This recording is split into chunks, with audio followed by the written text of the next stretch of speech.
Hello, today we're going to talk about the impact of language on identity, power, and its responsibilities. Naming an identity. Name shapes the way others think of us, the way we view ourselves, and the way we act. Name have strong connotative meanings. It reflects sexual identity and even culture. Female can be addressed in many forms by others' perception and also shapes the self-concept and behavior of the women who choose them. Often Asian students anglicize their names. For example, Quinn becomes Becky and Yinky becomes Christy. After marriage, women mostly follow the tradition of taking their husband's last name, hyphenate their own name combined with their husband's, or keep their birth name. Now let's see the difference between the convergence and the divergence. People often get confused between these two. Convergence is the process of adapting one's speech style to match that of others with whom the communicator wants to identify. Divergence is the speech mannerisms that emphasizes the communicator's differences from others. Power is the pattern of languages that can add or detract from a speaker's power to influence others. Let's listen to the following conversation between a doctor and his patient. Can I come in? Yes, please have a seat. Doctor, is there any emergency? Well, I hate to say this, but you have leukemia. I guess we will have to admit you today. Is that okay? Are there any chances of survival, doctor? Well, actually, I'm not quite sure. Consider the same example with a little change. Can I come in? Yes, please have a seat. Doctor, is there any emergency? I suppose there is. Your blood report shows that you have leukemia. We'll have to admit you today so that we can start your medication immediately. Are there any chances of survival, doctor? Yes, definitely there are, if we start your treatment as soon as possible. After hearing the conversation between a doctor and his patient, we have noticed the difference between both examples.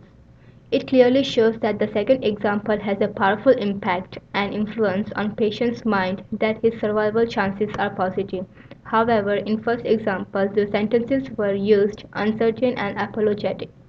Thus, the patient was not quite sure whether he is going to survive or not. Now, let's look at the language of responsibility. Language reflects the speaker's willingness to take responsibility for his or her beliefs and feelings. There are 5 different types of statements or language: it statement, I statement, but statement, you language, and we statement. It versus I statement. For better understanding, consider the continuing conversation between doctor and his patient. It bothers me when you don't take your medicines on time, Mr. Adams. It's really bitter, doctor. I don't think I can take it anymore. Versus I statement. I am worried when you don't take your medicines on time, Mr. Adams. I'm glad to hear that you care so much for your patients. I promise I'll take them on time. In this example, consider how the it statement replaces the personal pronouns I with less immediate word, it, often with the effect of reducing speaker's acceptance of responsibility for the statement.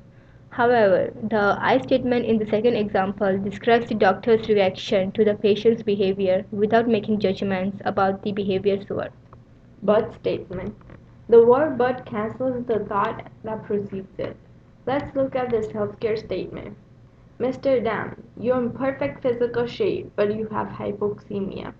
This is a strategy that is often used to wrap speakers' real but unpleasant message.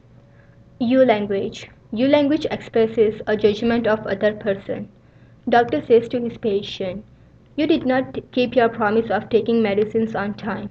In this example, statement implies that the subject of complaint is doing something wrong. However, you language does not have to contain pronouns you.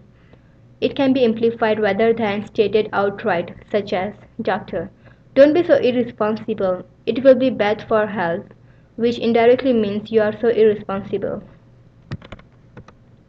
Last but not the least, we statement. Oh, it is a way to avoid overuse of I statement. It is a statement that implies that the issue is concern and responsibility of both the speaker and the receiver of a message. Now, take a look at these 2 examples. Doctor says, Mr. Adams, we need to figure out a way so that you don't forget to take your medicines. Instead of, Doctor, Mr. Adams, I need to figure out a way so that you don't forget to take your medicines. In this example, one can see how using we language can help build constructive climate. It suggests a kind of "we're in this together" orientation that reflects the transactional nature of communication. And lastly, the references. And thank you for listening to our presentation.